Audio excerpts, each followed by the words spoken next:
मुंबई में होने वाले बीएमसी चुनाव से ठीक पहले सियासत में बड़ा उलटफेर। महायुति से लड़ रही विपक्षी पार्टियों के बीच अब एक नया समीकरण तैयार हो गया है। शरद पवार की पार्टी ने उद्धव ठाकरे और राज ठाकरे दोनों के साथ आने का फैसला ले लिया है, लेकिन इसी फैसले ने कांग्रेस खेमे में मतभेद की नई लकीर खींच दी है। सवाल ये है कि क्या एमयूए टूट रहा है या नया महागठजोड़ आकार ले रहा है। तो दर्शकों, आइए आपके लिए लेकर आते हैं मुंबई नगर चुनाव की राजनीति में सबसे बड़ा मोड़। दर्शकों, आपको बता दें कि मुंबई भारत की आर्थिक राजधानी और बीएमसी चुनाव जहां राजनीति की हर चाल राष्ट्रीय असर छोड़ती है। इसी चुनाव से ठीक पहले विपक्षी खेमे में एक ऐसा फैसला आया है जिसने पूरे समीकरण बदल कर रख दिया है। एनसीपी शरद पवार गुट ने तय कर लिया है कि वह इस बार बीएमसी चुनाव में उद्धव ठाकरे और राज ठाकरे दोनों के साथ जाएगी, यानी एक तरफ शिवसेना यूबीटी, दूसरी तरफ मनसे और बीच में शरद पवार। एक नया तिकोना गठजोड़ तैयार। लेकिन इस फैसले की सबसे बड़ी चोट कांग्रेस के घर के भीतर महसूस की जा रही है। दरअसल कांग्रेस ने कुछ ही दिन पहले शरद पवार से मुलाकात की थी। संदेश साफ था, अगर महाविकास आघाड़ी को मजबूत रखना है तो मनसे को गठबंधन से बाहर रखना होगा, क्योंकि कांग्रेस का तर्क था राज ठाकरे और कांग्रेस की विचारधाराएं एक दूसरे के ठीक उलट है। लेकिन दर्शकों, हकीकत ये कि शरद पवार के नेताओं ने राज ठाकरे और उद्धव ठाकरे दोनों का हाथ थामने का फैसला कर लिया। एनसीपी नेताओं का कहना है कि बीजेपी को हराना है तो सभी को साथ आना चाहिए, पुराने मतभेद भूलकर आगे बढ़ने का समय है। ऐसे में दर्शकों, शरद पवार का यह कदम सीधा मैसेज देता है, बीजेपी को पछाड़ने के लिए हर तरफ का वोट एकजुट करना जरूरी है। लेकिन यह रणनीति अब महाविकास आघाड़ी के भीतर गर्मी पैदा कर रही है। कांग्रेस के दो बड़े चेहरे, दो बिल्कुल अलग राय। एक तरफ महाराष्ट्र कांग्रेस के कद्दावर नेता विजय वडेट्टीवार खुलकर कह चुके हैं कि शरद पवार की राय सही है, प्रतिस्पर्धा बीजेपी से है, इसलिए सबको एक होना चाहिए। यानी वडेट्टीवार मनसे को साथ लेने से पूरी तरह इनकार नहीं कर रहे हैं। उनका कहना है कि बीजेपी को रोकना है तो विकल्प खुले रखने होंगे, सभी को साथ आना चाहिए, ये हमारी राय है। लेकिन दर्शकों, दूसरी तरफ मुंबई कांग्रेस अध्यक्ष वर्षा गायकवाड़, उन्होंने इस संभावना पर ताला लगा दिया है। उनका कहना है कि मुंबई कांग्रेस ने फैसला ले लिया है, जो पार्टियां पहले कांग्रेस के खिलाफ खड़ी रही है उनके साथ चुनावी तालमेल बिल्कुल संभव नहीं। उनका ये भी कहना है कि हम लड़ने और टकराने वाली पार्टियों के साथ गठबंधन नहीं करेंगे, हमारे लिए वैचारिक स्पष्टता जरूरी है। यानी दर्शकों, कांग्रेस के भीतर ही दो आवाजें, एक व्यवहारिक राजनीति का रास्ता, दूसरी आदर्श और विचारधारा की दीवार। इसी बीच राज ठाकरे की मनसे ने भी यह साफ कर दिया है कि वह महाविकास आघाड़ी के आधिकारिक हिस्से नहीं है, लेकिन सीटों का बंटवारा, चुनावी रणनीति और बीजेपी को रोकने का एजेंडा, इन सब में मनसे शामिल रहेगी या नहीं, यह बड़ा सवाल बन गया है।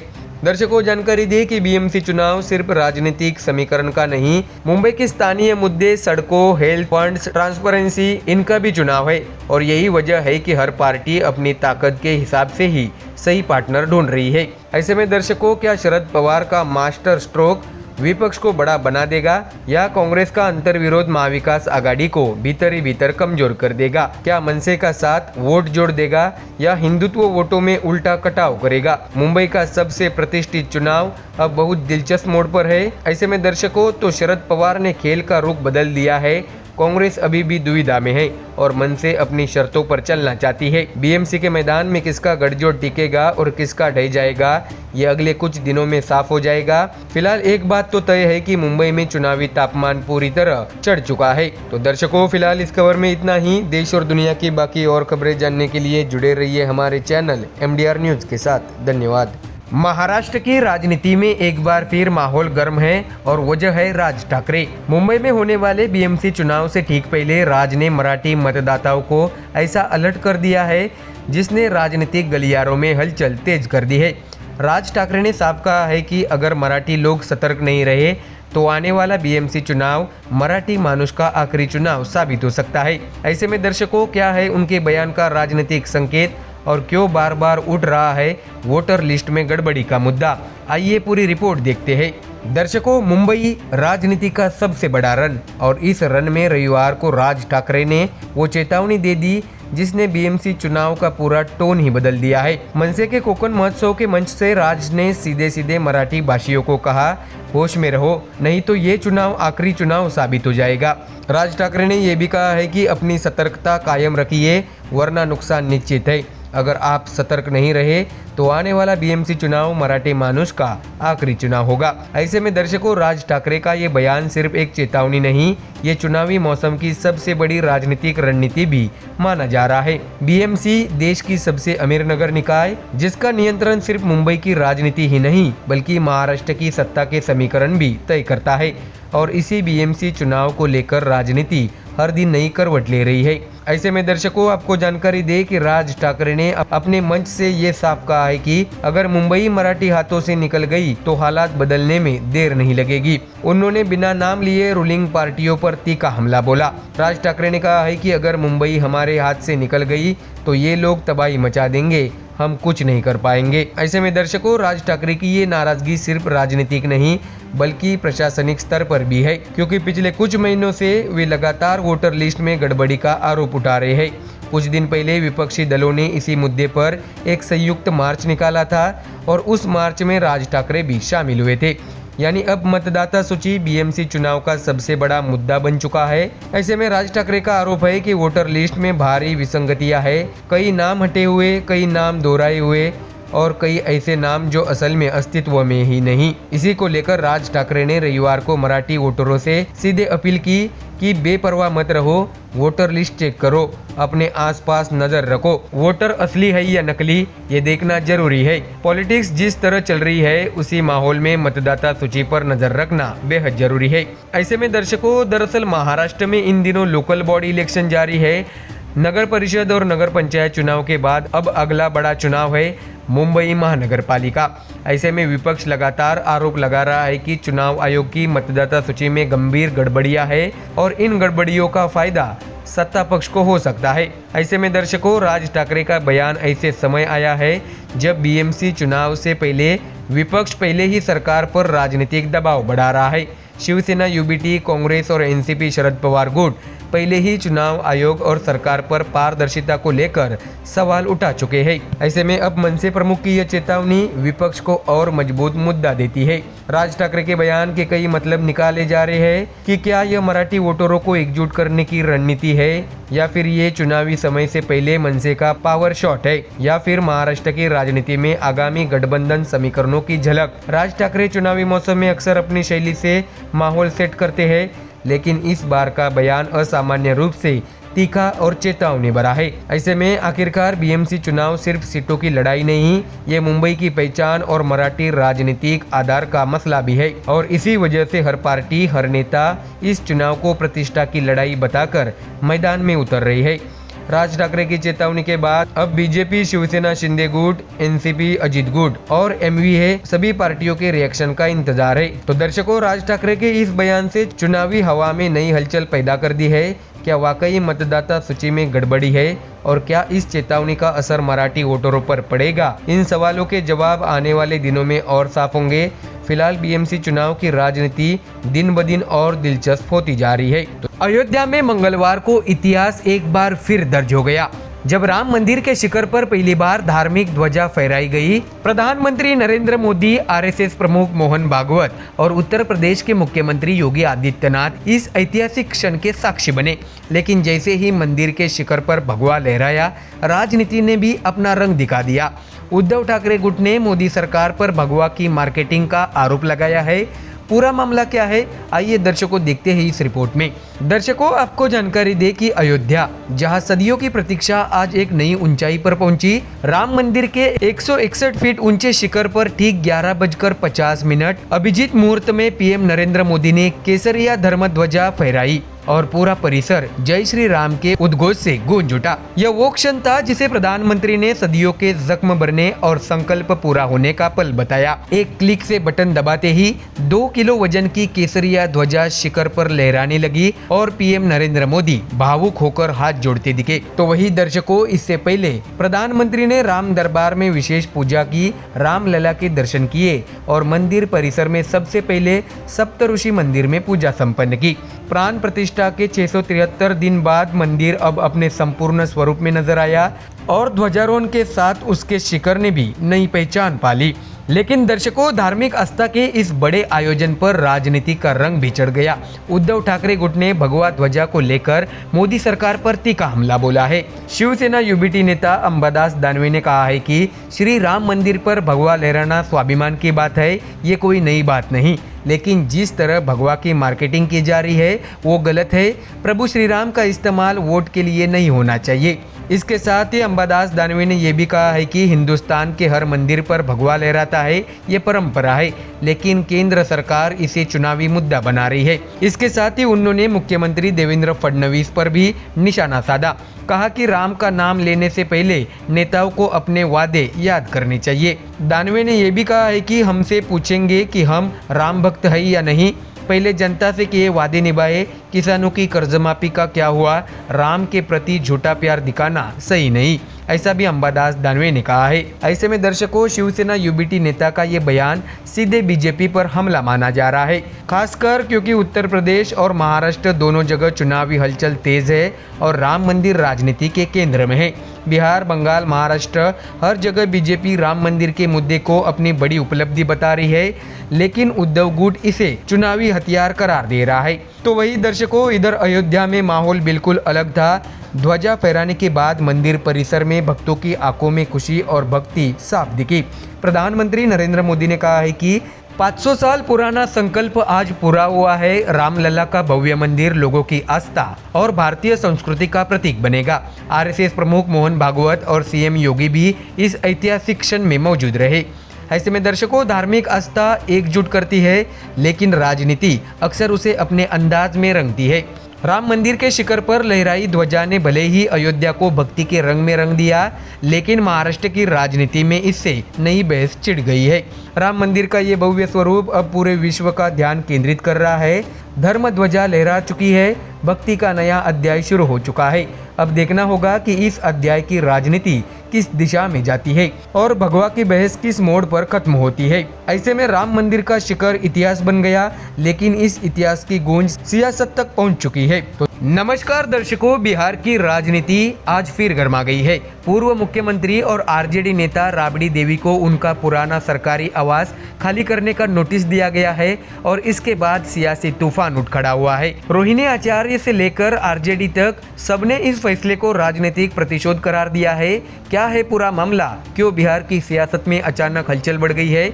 आइए दर्शकों, समझते हैं पूरी रिपोर्ट। दरअसल दर्शकों, आपको बता दें कि बिहार की राजधानी पटना का 10 सर्कुलर रोड पिछले 2 दशक से राबड़ी देवी का सरकारी आवास, और अब ठीक 25 नवंबर 2025 को भवन निर्माण विभाग का एक नोटिस, जिसमें साफ लिखा गया है कि आवास खाली करे, नया आवास आवंटित किया जा चुका है।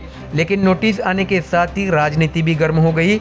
दर्शकों, आपको बता दें कि राबड़ी देवी को 39 ओर्डिंग रोड स्थित सरकारी आवास दिया गया है। सरकार का कहना है कि यह आवास उन्हें बिहार विधान परिषद में नेता प्रतिपक्ष की हैसियत से दिया गया है, लेकिन सवाल यह है कि इतने सालों बाद अचानक बंगला क्यों बदल रहा है। रोहिणी आचार्य ने सोशल मीडिया पर पोस्ट करते हुए लिखा है कि करोड़ों लोगों के मसीहा लालू प्रसाद यादव का अपमान इन लोगों की पहली प्राथमिकता है। घर से तो निकाल देंगे, जनता के दिल से कैसे निकालेंगे? सेहत नहीं तो कम से कम राजनीतिक कद का सम्मान रख लेते। ऐसे में दर्शकों, रोहिणी आचार्य के इस पोस्ट के बाद सोशल मीडिया पर बहस तेज हो गई है। आरजेडी के समर्थक इसे सम्मान का मुद्दा बता रहे हैं, जबकि बीजेपी और जेडीयू इस कदम को रूटीन प्रशासनिक प्रक्रिया बता रहा है। लेकिन आरजेडी इस फैसले को सिरे से राजनीतिक बताती है। आरजेडी प्रवक्ता शक्ति यादव ने कहा है कि राबड़ी देवी 2 दशक से यहाँ रह रही है। पूर्व सीएम को इस तरह नोटिस भेजकर घर खाली कराना परंपरा नहीं है। राजनीति की शुचिता अब भंग हो चुकी है। दर्शकों, आपको ये भी जानकारी दे कि बिहार में सत्ता संतुलन लंबे समय से नाजुक बना हुआ है। एक तरफ एनडीए सरकार, जेडीयू और बीजेपी का गठबंधन, और दूसरी ओर आरजेडी, जो इस दौर को प्रशासन के जरिए राजनीतिक डराने का तरीका बता रही है। आरजेडी का सीधा आरोप है कि सीएम हाउस में अब बीजेपी का दखल बढ़ चुका है और जेडीयू मजबूर साथी बन गई है। ऐसे में दर्शकों, आपको बता दें कि ये बिहार का वही आवास है जिससे अब राजनीतिक विवाद छिड़ गया है। यहाँ आने जाने वालों का कहना है कि राबड़ी देवी ने बिहार की राजनीति का बड़ा हिस्सा जिया है और अचानक आवास बदलने का फैसला स्वाभाविक रूप से सवाल खड़ा करता है। आरजेडी इसे राजनीतिक बदले की कार्रवाई बता रही है, जबकि सरकार का कहना है कि यह प्रक्रिया नियमों के अनुसार है। तो दर्शकों, भवन निर्माण विभाग की ओर से जारी आदेश में साफ लिखा गया है कि राबड़ी देवी को नया आवास नेता प्रतिपक्ष के प्रोटोकॉल के हिसाब से दिया गया है। सरकार का तर्क ये भी है कि पूर्व मुख्यमंत्री, सांसद, मंत्री किसी को भी आवास आवंटन सरकारी नियमों के तहत ही होता है, कोई विशेष छूट नहीं। लेकिन विपक्ष इस दलील को मानने को तैयार नहीं। उनका कहना साफ है कि अगर बीजेपी ने विचार बना लिया है तो फिर कोर्ट जाने से भी क्या फायदा। ऐसे में आरजेडी की लाइन स्पष्ट है, यह लड़ाई राजनीतिक है, प्रशासनिक नहीं। और अब यह मुद्दा सिर्फ बंगले का नहीं रहा, यह बन गया है लालू परिवार बनाम सरकार की एक और जंग। तो वही दर्शकों, आरजेडी कार्यकर्ताओं की ओर से ये भी कहा जा रहा है कि लालू जी की सेहत ठीक नहीं है, ऐसे समय नोटिस भेजना संवेदनहीनता है। सरकार चाहती है कि विपक्ष दबाव में आ जाए। तो दर्शकों, बिहार की राजनीति में आवास, बंगले, सुरक्षा और सुविधा हमेशा से शक्ति राजनीति का हिस्सा बन रहे हैं। लेकिन राबड़ी देवी का मामला इसलिए बड़ा बन रहा है क्योंकि यह सिर्फ एक आवास परिवर्तन नहीं, बल्कि लालू यादव की विरासत और सम्मान से जोड़कर देखा जा रहा है। जानकारी दे कि 39 हार्डिंग रोड, जहां राबड़ी देवी को नया आवास मिल गया है, सरकारी कर्मचारियों की तैयारी जारी है और जल्द यह बंगला पूर्व मुख्यमंत्री को सौंप दिया जाएगा। लेकिन सवाल ये नहीं कि राबड़ी देवी कहाँ रहेगी, सवाल ये है कि इस आवास बदलाव के पीछे कितनी राजनीति दबी हुई है। एक तरफ प्रशासन का दावा, नियमों के मुताबिक सब कुछ, तो वही दूसरी ओर विपक्ष का आरोप है कि सम्मान का अपमान और राजनीतिक बदले की कार्रवाई। ऐसे में अब यह मामला घर का कम और राजनीतिक संदेश का अधिक बन चुका है। हर पक्ष अपनी जमीन पर खड़ा है और बिहार में सियासी पारा फिर चढ़ चुका है। ऐसे में क्या यह मामला सिर्फ आवास परिवर्तन का है या इसके पीछे छिपी है एक बड़ी राजनीतिक चाल? फिलहाल दोनों पक्ष आमने सामने हैं और आने वाले दिनों में यह विवाद और तेज हो सकता है। तो दर्शकों, फिलहाल इस खबर में इतना ही। देश और दुनिया की बाकी और खबरें जानने के लिए जुड़े रहिए हमारे चैनल MDR न्यूज के साथ। धन्यवाद। मुंबई महानगर पालिका चुनाव जैसे जैसे नजदीक आ रहे हैं, महाविकास आघाड़ी के भीतर राजनीतिक हलचल भी उतनी ही तेज होती जा रही है। शिवसेना UBT ने बुधवार को अपने मुखपत्र सामना में कांग्रेस पर तीखे सवाल उठाते हुए साफ कहा है कि आत्मविश्वास ठीक है, लेकिन गठबंधन धर्म की भी कुछ मर्यादा होती है। आखिर मुंबई में कांग्रेस ने अकेले लड़ने का फैसला क्यों किया और सामना को इससे इतनी आपत्ति क्यों है? हमारी ये खास रिपोर्ट देखिए। दर्शकों, बता दें कि मुंबई महानगर पालिका चुनाव की उल्टी गिनती शुरू होते ही महाविकास आघाड़ी के 3 बड़े स्तंभ शिवसेना UBT, कांग्रेस और NCP शरद पवार गुट एक बार फिर राजनीतिक खींचतान के केंद्र में आ गए हैं। लेकिन इस बार विवाद की वजह है कांग्रेस का वो ऐलान जिसमें उसने साफ कहा मुंबई BMC चुनाव अपने दम पर यानी स्वबल पर लड़ेगी। तो वही शिवसेना UBT ने इसे अपना राजनीतिक स्वैग बताने की जगह एक तरह का ओवर कॉन्फिडेंस करार दे डाला है। ऐसे में दर्शकों, सामना के संपादकीय में तीखा सवाल उठा है कि बिहार में करारी हार के बाद भी कांग्रेस का यह आत्मविश्वास आया कहां से? शिवसेना UBT का कहना है कि बिहार में न शिवसेना थी न मन से, फिर वह कांग्रेस को ऐसी हार क्यों मिली? अगर बिहार की हार के बाद भी कांग्रेस को लगता है कि वह मुंबई में अकेले चमत्कार कर देगी, तो यह आत्मविश्वास काबिले तारीफ जरूर है, लेकिन राजनीति में यथार्थ से बड़ी कोई चीज नहीं होती। ऐसे में BMC सिर्फ एक चुनाव ही नहीं, ये मुंबई का पूरा सत्ता समीकरण तय करता है। या अकेले लड़ने का फैसला किसी भी पार्टी के लिए रिस्की होता है। ऐसे में दर्शकों, सामना ने कांग्रेस की उस दलील पर भी चोट की कि शिवसेना और मनसे की नजदीकियों से मुस्लिम और उत्तर भारतीय वोट कांग्रेस से खिसक सकते हैं। शिवसेना UBT का तर्क है कि मुंबई का मुस्लिम और हिंदी भाषी समाज आज बीजेपी की नीतियों से सबसे ज्यादा नाराज है और स्वाभाविक रूप से महाविकास आघाड़ी के साथ खड़ा है। ऐसे में मनसे से दूरी बनाने की मजबूरी कांग्रेस की अपनी सोच है, वोटरों की नहीं। तो वही शिवसेना UBT ने एक और बड़ा सवाल खड़ा किया है कि हाल ही की मुंबई विपक्षी रैली में बाएं दलों से लेकर क्षेत्रीय पार्टियों तक ऑल यूनाइटेड दिखाई दी। राज ठाकरे भी लोकतंत्र की लड़ाई में विपक्ष के साथ खड़े नजर आए। ऐसे में दर्शकों, सामना से ये सवाल उठा है कि जब सब एक मंच पर आ सकते हैं तो कांग्रेस ही दूरी क्यों बनाए रखती है? मंच पर न आना क्या 2025 की राजनीति है या फिर स्थानीय समीकरणों से जुड़ी कोई आशंका है? UBT का कहना है कि हमने किसी से दूरी नहीं बनाई है, मुंबई के लिए हम सब एक है। कांग्रेस को भी गठबंधन की मर्यादा समझनी चाहिए। ऐसे में दर्शकों, सामना ने अपनी बात और आगे बढ़ाई कि मुंबई में कांग्रेस अगर स्वबल का नारा दे रही है तो क्या महाराष्ट्र की बाकी 27 नगर पालिकाओं में भी वो अकेले लड़ेगी? UBT ने इसे अव्यवहारिक करार देते हुए कहा है कि गठबंधन राजनीति में एक दूसरे को समझना ही सबसे बड़ा हथियार होता है। मुंबई जैसे हाईस्टेक चुनाव में अगर साझेदारी टूटती है तो इसका फायदा सीधा सीधा बीजेपी को मिलेगा। ऐसे में दर्शकों, सामना के संपादकीय का सबसे दिलचस्प हिस्सा ये रहा कि राज ठाकरे की एंट्री से मराठी वोटरों के एकजुट होने की बात। यूबीटी का दावा है कि महाराष्ट्र का मराठी वोटर आज पहले से ज्यादा एकता चाहता है और राज ठाकरे की सक्रियता इस एकता को और मजबूत बनाएगी।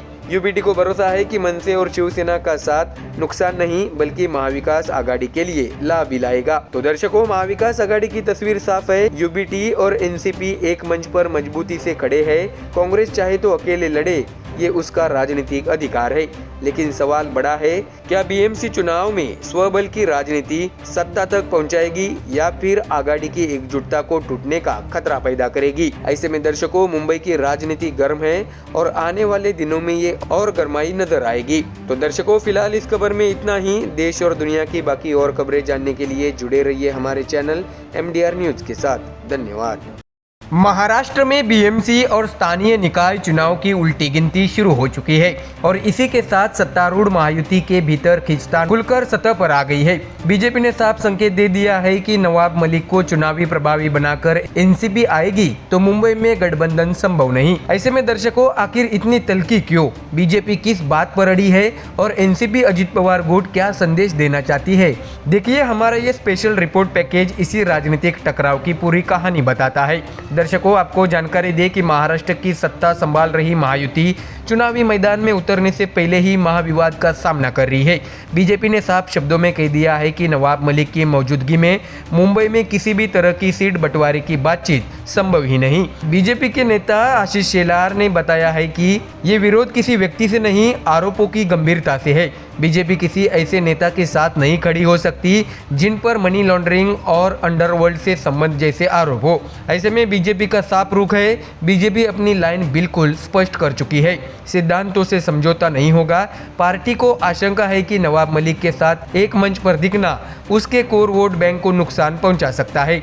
बीजेपी नेता आशीष शेलार के बयान के बाद पार्टी नेतृत्व ने भी यह संदेश दिया है कि जब तक मलिक चुनाव प्रभारी है कोई गठबंधन चर्चा नहीं होगी। तो वही दूसरी तरफ देखें तो एनसीपी अजित पवार गुट बिल्कुल अलग स्वर में है। एनसीपी के वरिष्ठ नेता प्रफुल्ल पटेल कह रहे हैं कि नवाब मलिक पर दोष सिद्ध नहीं हुआ है और जिम्मेदारियां देना पार्टी का आंतरिक फैसला है। उनके मुताबिक महायुति एकजुट है, कोई फूट नहीं है।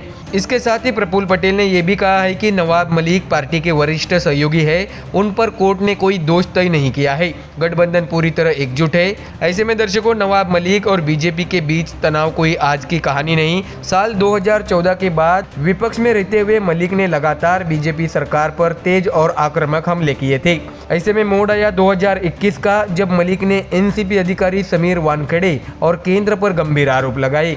यही वो समय था जब ईडी ने उन्हें कुर्ला लैंड डील समेत कई वित्तीय आरोपों में गिरफ्तार किया। तब से बीजेपी का रुख और भी सख्त होता चला गया। ऐसे में दर्शकों, जानने वाली बात यह है कि आखिर इस विवाद के मुख्य कारण क्या है।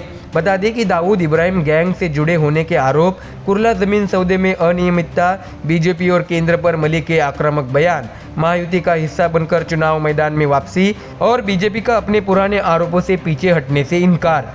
ऐसे में राजनीतिक विश्लेषक मानते हैं कि बीजेपी के लिए नवाब मलिक को एकदम से स्वीकार करना आसान नहीं है। पार्टी वर्षों से उन्हें दाऊद का आदमी, भ्रष्ट और राष्ट्र विरोधी ताकतों का समर्थक जैसे आरोपों के साथ जोड़ती रही है। ऐसे में चुनाव मंच पर साथ दिखना बीजेपी की पूरी नैरेटिव पॉलिटिक्स को कमजोर कर सकता है। लेकिन राजनीति हमेशा सिद्धांतों से नहीं, परिस्थितियों से चलती है और विश्लेषकों का कहना है कि अगर चुनाव बाद महायुति को मलिक की सीट की जरूरत हुई तो बीजेपी का रुख नरम पड़ सकता है। ऐसे में दर्शकों, आपको बता दें कि आखिर ये नवाब मलिक है कौन। नवाब मलिक, जो मुंबई की मुस्लिम वोट बैंक राजनीति का एक मजबूत और प्रभावी चेहरा, राज्य के पूर्व अल्पसंख्यक कार्य एवं कौशल्य विकास मंत्री, 2 दशक से ज्यादा का राजनीतिक अनुभव, तेज भाषण शैली, तीखे हमले और विवादों के केंद्र में रहने वाली उनकी छवि। 2022 में ईडी के केस के बाद अजित पवार गुट ने उनका साथ नहीं छोड़ा और यही कारण है कि आज मलिक गुट की राजनीति का अहम हिस्सा है। ऐसे में दर्शकों, तो बीएमसी चुनाव से पहले महायुति में ये मलिक फैक्टर सिर्फ चुनावी रणनीति नहीं बल्कि राजनीतिक संवेदनशीलता का मुद्दा भी बन चुका है। गठबंधन टिकेगा या टूटेगा, ये चुनावी समीकरण तय करेंगे और महाराष्ट्र की राजनीति में अगला मोड़ भी यही से गुजरता दिख रहा है। तो दर्शकों फिलहाल इस खबर में इतना ही। देश और दुनिया की बाकी और खबरें जानने के लिए जुड़े रहिए हमारे चैनल MDR न्यूज़ के साथ। धन्यवाद। महाराष्ट्र की सियासत में एक बार फिर पालघर लिंचिंग की गूंज तेज हो गई है। 2020 के इस बहुचर्चित मामले के आरोपी काशीनाथ चौधरी के बीजेपी में शामिल होने के बाद राज्य की राजनीति में भूचाल आ गया है। शिवसेना UBT प्रमुख उद्धव ठाकरे ने सीधा मुख्यमंत्री देवेंद्र फडणवीस और डिप्टी CM एकनाथ शिंदे पर निशाना साधा है और हमला इतना तीखा किया है कि राजनीतिक तापमान अचानक बढ़ गया है। तो दर्शकों आइए सीधे चलते हैं हमारी रिपोर्ट की ओर। दर्शकों बता दें कि महाराष्ट्र की राजनीति में ठंडक जैसा कुछ नहीं है और अगर बात उद्धव ठाकरे की हो तो माहौल कब गर्म हो जाए कहना मुश्किल है। लेकिन इस बार आग उस मुद्दे पर लगी है जिसे बीजेपी ने खुद ही अपने दौर में बड़ा बनाया था, पालघर लिंचिंग। बता दें कि 2020 में साधुओं की हत्या के इस दर्दनाक घटना के एक आरोपी काशीनाथ चौधरी के बीजेपी में शामिल होते ही उद्धव ठाकरे भड़क उठे हैं। मुंबई में पार्टी कार्यकर्ताओं को संबोधित करते हुए उन्होंने सवाल दागा कि जब मैं मुख्यमंत्री था तब हमें हिंदुत्व विरोधी बताया गया, आज वही काशीनाथ चौधरी बीजेपी में शामिल हो रहा है। अगर वह दोषी था तो पार्टी में क्यों लिया और अगर निर्दोष था तो जेल में क्यों डाला गया। तो वही दर्शकों उद्धव ठाकरे यही नहीं रुके, उन्होंने कहा है कि बीजेपी को न सिर्फ शिवसेना से बल्कि पूरे हिंदू समाज से माफी मांगनी चाहिए। यह मामला सिर्फ पालघर तक सीमित नहीं था, इसका राजनीतिक निशाना प्रदेश की पूरी महायुति सरकार भी थी। राज ठाकरे ने एकनाथ शिंदे को बिना नाम लिए याद दिलाया कि जिस हिंदुत्व की बात कर रहे हैं वे सत्ता में बैठे हैं, उसकी नींव शिवसेना ने ही उन्हें सौंपी थी। उद्धव ठाकरे ने यह भी कहा है कि 25 साल साथ रहे, हिंदुत्व के नाम पर हमारे साथ चले, गांव-गांव घुमाए, लेकिन जैसे ही ऊपर पहुंचे हमें ही लात मार दी। दिल्ली एक समय मराठा घोड़ों की टाप से हिलती थी, आज वही दिल्ली के जूते चाटते दिख रहे हैं। ये भगवा परिवार के नहीं, ये गद्दार है। ऐसे में दर्शकों तीखे शब्द, सीधा चोट और राजनीतिक कमान का साफ संकेत है कि 2025 के चुनाव करीब है और उद्धव ठाकरे किसी भी सियासी प्रहार को हल्के में लेने के मूड में नहीं है। लेकिन उद्धव का हमला सिर्फ पालघर और शिंदे तक सीमित नहीं रहा, उन्होंने ड्रग्स माफिया को टिकट देने के आरोपों के साथ केंद्र सरकार को भी घेरा। उन्होंने बताया कि देश बर्बाद हो रहा है, कोई भी आए जांच पड़ताल नहीं, बस पार्टी में भर्ती कर लो। ड्रग्स माफिया को मेयर का टिकट दे दिया जाता है, ये कैसा राष्ट्रवाद है। उद्धव ने यह भी कहा है कि बीजेपी अपने विरोधियों पर तो लव जिहाद का आरोप चिपका देती है, लेकिन जब वही काम पार्टी खुद करती है तो वो अमर प्रेम कहलाता है। ऐसे में दर्शकों उद्धव ठाकरे के भाषण का एक बड़ा हिस्सा शिव सैनिकों का मनोबल बढ़ाने में भी गया। उन्होंने बाला साहेब ठाकरे के दौर की याद दिलाई और 1977 की वह मशहूर घटना भी जब जनता पार्टी की मुंबई रैली शिव सैनिकों के एक संकेत पर बिखर गई थी। उन्होंने कहा है कि व्यक्ति उम्र से नहीं सोच से बूढ़ा होता है। आप लोग बाला साहब की ढालते आज भी है, शिवसेना आपकी वजह से जिंदा है और किसी की वजह से नहीं। ऐसे में दर्शकों कुल मिलाकर उद्धव ठाकरे का संदेश साफ था, ये लड़ाई सिर्फ सत्ता की नहीं पहचान की है और बीजेपी को पालघर मामले पर जवाब देना ही होगा। दूसरी तरफ बीजेपी इस मुद्दे पर सफाई देती दिख रही है कि काशीनाथ चौधरी के मामले की जांच कोर्ट और एजेंसियों ने की है, लेकिन राजनीतिक विवाद अब खुल चुका है और महाराष्ट्र की राजनीति में ऐसे मुद्दे चुनाव तक ठंडा पड़ते नहीं बल्कि और ज्यादा भड़कते हैं। तो दर्शकों पालघर लिंचिंग जैसा संवेदनशील मामला एक बार फिर महाराष्ट्र में राजनीतिक तूफान ला चुका है। उद्धव ठाकरे के निशाने पर बीजेपी और महायुति सरकार दोनों हैं। अब देखने वाली बात यह होगी कि बीजेपी इस आरोपों की आंधी को कैसे रोकती है और क्या यह मुद्दा आने वाले चुनाव में बड़ा असर डालता है। फिलहाल इतना तय है कि महाराष्ट्र की राजनीति एक बार फिर उबाल पर है। तो दर्शकों फिलहाल इस खबर में इतना ही। देश और दुनिया की बाकी और खबरें जानने के लिए जुड़े रहिए हमारे चैनल MDR न्यूज़ के साथ। धन्यवाद।